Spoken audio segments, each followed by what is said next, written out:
എൻ്റെ പേര് Isaac Newton. ഞാൻ കൊല്ലം ആയൂരിൽ നിന്ന് വരുന്നു. മാതാവിനും തിരുകുമാരനും ഒരുപാട് നന്ദി. ഏറെ സന്തോഷത്തോടെയാണ് ഞാനിന്ന് ഇവിടെ നിൽക്കുന്നത്. ഞാനിവിടെ വന്ന കൃപാസന മാതാവിൻ്റെ അടുത്ത് വന്ന ഉടമ്പടി എടുത്ത ശേഷം എൻ്റെ ജീവിതത്തിലുണ്ടായിട്ടുള്ള മാറ്റങ്ങൾ അതുപോലെയാണ്. 10-20 വർഷക്കാലത്തോളം ഞാൻ അമിതമായി മദ്യപിക്കുന്ന ഒരാളായിരുന്നു. എൻ്റെ മദ്യപാന ശീലം കൊണ്ട് തന്നെ എനിക്ക് മസ്കറ്റിലൊക്കെ നല്ല 10-20 വർഷം ഞാൻ മസ്കറ്റിലായിരുന്നു. മസ്കറ്റിൽ എനിക്ക് നല്ല ജോലിയും വാഹനവും ബിസിനസ്സും ഒക്കെ കടയൊക്കെ ഉണ്ടായിരുന്നു, കോഫി ഷോപ്പൊക്കെ ഉണ്ടായിരുന്നു. ഒക്കെയും ഞാൻ നഷ്ടത്തിലെത്തി. വലിയ ബാധ്യതകളിലേക്ക് ഞാൻ എത്തപ്പെട്ടു. ഒരു നാശത്തിൻ്റെ വഴിയിലേക്ക് പോയി നിൽക്കുന്ന സമയത്താണ് എൻ്റെ മകൾ യൂട്യൂബിലൂടെ മാതാവിനെ കുറിച്ച് അറിയുകയും പ്രാർത്ഥിക്കുകയൊക്കെ ചെയ്തു.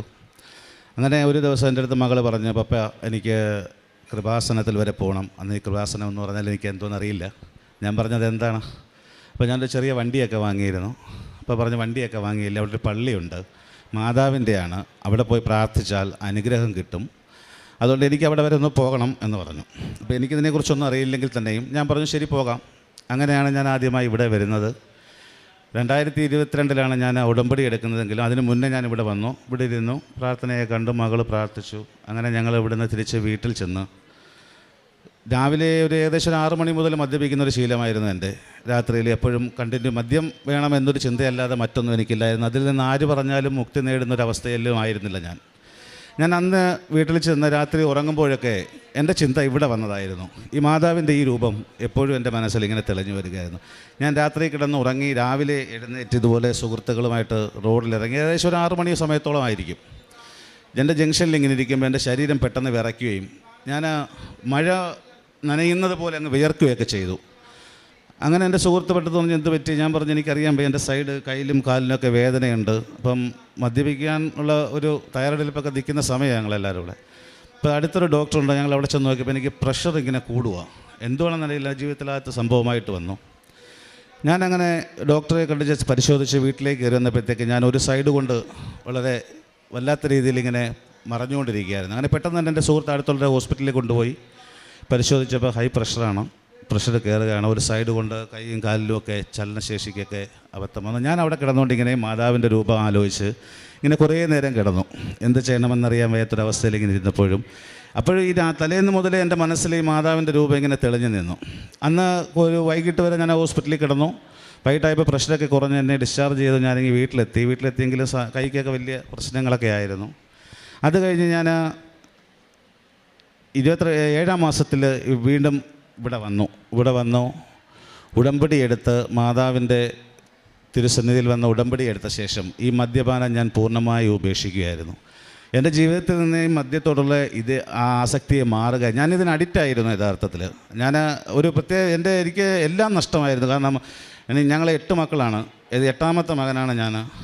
എൻ്റെ സഹോദരങ്ങൾക്കും സഹോദരികൾക്കും എല്ലാവർക്കും എന്നോട് എതിർപ്പായിരുന്നു. കാരണം മറ്റൊന്നുമല്ല, അവരുടെ കുറ്റമല്ല, എൻ്റെ ജീവിതശൈലി അതായിരുന്നു. പക്ഷേ അവരൊക്കെ ഒരുപാട് ശ്രമിച്ചെങ്കിലും എങ്ങും നിന്നും എനിക്കൊരു മാറ്റം ലഭിച്ചില്ല. പക്ഷേ കൃപാസനത്തിൽ വന്നതിന് ശേഷമാണ് എൻ്റെ ജീവിതത്തിൽ ഞാൻ എല്ലാവരും ഒറ്റപ്പെട്ടവനായിരുന്നു. ദേവാലയത്തിലെങ്ങും പോക്കുമൊന്നുമില്ല. എന്നാൽ എൻ്റെ മാതാവിൻ്റെ കാരുണ്യം കൊണ്ട് എൻ്റെ 450 അംഗങ്ങളിൽ പുറത്തുള്ള എൻ്റെ ദേവാലയത്തിലൊരു മാനേജിങ് കമ്മിറ്റി അംഗം കൂടിയാണ് അഭിമാനത്തോടെ എനിക്ക് പറയാൻ കഴിയും. അങ്ങനെ ഒത്തിരി മാറ്റങ്ങൾ എൻ്റെ ജീവിതത്തിൽ തന്ന മാതാവിനോട് ഒരുപാട് നന്ദി കരയറ്റുന്നു. ഈ അവസരത്തിൽ തന്നെ എൻ്റെ മകളുടെ നേഴ്സിങ്ങിൻ്റെ അഡ്മിഷന് തന്നെ ഞങ്ങൾ ഒരുപാട് ഇങ്ങനെ ശ്രമിച്ച് ഒരുപാട് ഹോസ്പിറ്റലുകളിലൊക്കെ പറഞ്ഞു ഞങ്ങൾക്ക് അഡ്മിഷനൊക്കെ റെഡിയാകും എന്നൊക്കെ പറഞ്ഞിരുന്നിടത്തൊക്കെ ലാസ്റ്റ് ഘട്ടത്തിലൊക്കെ 8 ലക്ഷം രൂപയൊക്കെ ഡൊണേഷൻ ചോദിച്ചു. അങ്ങനെ ഞാൻ വളരെ വളരെ വിഷമിച്ചിങ്ങനെ ഇരിക്കുന്ന സമയത്ത് രാത്രി മോളെന്നോട് പറഞ്ഞു, അപ്പോൾ നമുക്ക് നാളെ കൃപാസനത്തിൽ പോയാലോ? ഞാൻ പറഞ്ഞു പോവാം. അങ്ങനെ അപ്പം ഞാൻ ഈ ചെറിയ വണ്ടി ഇരുന്ന സമയത്ത് തന്നെ എനിക്കൊരു നല്ല വണ്ടിയൊരു ആഗ്രഹം ഉണ്ടായിരുന്നു. അങ്ങനെ ഞങ്ങൾ ഈ കൃപാസനത്തിൽ വന്ന് ഞങ്ങൾ യാത്ര ചെയ്യുന്ന വഴിക്കൊരു വാഹനം കിട്ടി, ഞങ്ങൾക്ക് നല്ലൊരു വാഹനം കിട്ടിയൊക്കെ ചെയ്തു. ഞാനങ്ങനെ മകളോട് പറഞ്ഞു നമുക്ക് രാവിലെ പോകാം. അങ്ങനെ ഞങ്ങൾ കുടുംബമായിട്ട് രാവിലെ ഇവിടെ വന്നു. വൈകിട്ട് വരെ ഇവിടെ നിന്ന് പ്രാർത്ഥിച്ചു. ഞങ്ങൾ വീട്ടിൽ ചെന്ന് ഈ അഡ്മിഷൻ്റെ അവസാന ടൈമായി പോയിരുന്നു. എങ്കിൽ തന്നെ ഞങ്ങൾ പ്രതീക്ഷിച്ചതിൽ തന്നെ ഞങ്ങൾ സാറ് വിളിക്കുകയും ഇപ്പോൾ 1.5 ലക്ഷം രൂപ അടച്ചാൽ മതി, ബാക്കി വർഷം അടച്ചാൽ മതി എന്നൊക്കെ പറഞ്ഞ് നാളെ തന്നെ അഡ്മിഷൻ എടുക്കണം എന്നൊരു ഫോൺ കോളാണ് എനിക്ക് വീട്ടിൽ ചെന്നപ്പോൾ കിട്ടിയത്. അങ്ങനെ എല്ലാ കാര്യങ്ങളിലും മാതാവ് ഞങ്ങളെ ഒരുപാട് സഹായിച്ചിട്ടുണ്ട്. മാതാവിനോടുള്ള നന്ദി അവസരത്തിലേക്കുന്നു. ഏറ്റവും കൂടുതൽ എൻ്റെ ജീവിതത്തിൽ എൻ്റെ വീട്ടിൽ സമാധാനമേ ഇല്ലായിരുന്നു.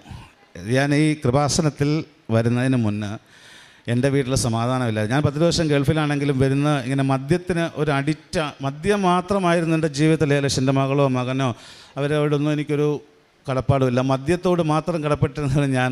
എനിക്ക് ഇത്രയും പൂർണ്ണമായൊരു മാറ്റം എൻ്റെ സുഹൃത്തുക്കളും എൻ്റെ സഹോദരങ്ങളെ ഇന്നും പറയും മത്തായി, എൻ്റെ നാട്ടിൽ മത്തായി എന്നറിയപ്പെടുന്നത്. മത്തായി കള്ളുകൂടി നിർത്തിയോ എന്നാൽ അതിശയം തന്നെ അതെൻ്റെ ഇന്നത്തെ വിശ്വാസം എൻ്റെ മാതാവ് തന്നെയാണ്. അതിലൊരു മാറ്റവുമില്ല. മാതാവ് തന്ന അനുഗ്രഹങ്ങൾക്ക് നന്ദി കരേറ്റുന്നു. പ്രേക്ഷിത പ്രവർത്തനത്തിൻ്റെ ഭാഗമായി ഞാൻ ഇവിടുന്ന് കിട്ടുന്ന പത്രം ഞങ്ങളുടെ പ്രദേശത്തെ എല്ലാ ഭവനങ്ങളിലും കൊടുക്കാറുണ്ട്. അപ്പോൾ അങ്ങനെ ഞാൻ കൊടുക്കുമ്പോഴാണ് അറിയുന്നത് ഞാൻ കൃപാസനത്തിൽ വന്നിട്ടുണ്ടെന്ന്. അങ്ങനെ എന്നോട് പലരും ചോദിക്കും മത്തായിക്കുട്ടി പോകാറുണ്ടോ? ഞാൻ പറഞ്ഞു പോകാറുണ്ട്, എല്ലാ മാസവും പോകും. അങ്ങനെ മിക്കവാറും എൻ്റെ 10-15ഓളം പേര് എൻ്റെ കൂടെ ഇവിടെ വന്നിട്ടുണ്ട്, എനിക്ക് കൊണ്ടുവരാൻ സാധിച്ചിട്ടുണ്ട്. ഇന്ന് എൻ്റെ ഒരു സുഹൃത്തും ഫാമിലിയും വന്നിട്ടുണ്ട്.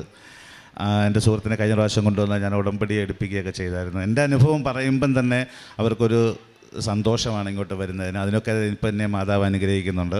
എൻ്റെ ജീവിതത്തിൽ ഇത്രയും മാറ്റം തന്ന്, കാരണം ഞാൻ ഒരുപാട് പടുംകുഴിയിലേക്ക് പോയി ബിസിനസ്സിലൊക്കെ ഒരുപാട് ലക്ഷങ്ങൾ നഷ്ടങ്ങൾ വന്ന് മദ്യപാനം കൊണ്ടാണ് നഷ്ടം വന്ന് ഒക്കെ പോയെങ്കിലും ഇന്ന് ഞാൻ പിടിച്ചു കയറുന്നത് എൻ്റെ മാതാവിൻ്റെ അനുഗ്രഹമാണ്. നിങ്ങളുടെ ഓരോരുത്തരുടെയും കുടുംബ പ്രാർത്ഥനയിലും മാതാവിനുള്ള പ്രാർത്ഥന എന്നെ എൻ്റെ എളിയ കുടുംബത്തെ കൂടി ഓർത്ത് പ്രാർത്ഥിക്കണമെന്ന് അപേക്ഷിച്ചുകൊണ്ട്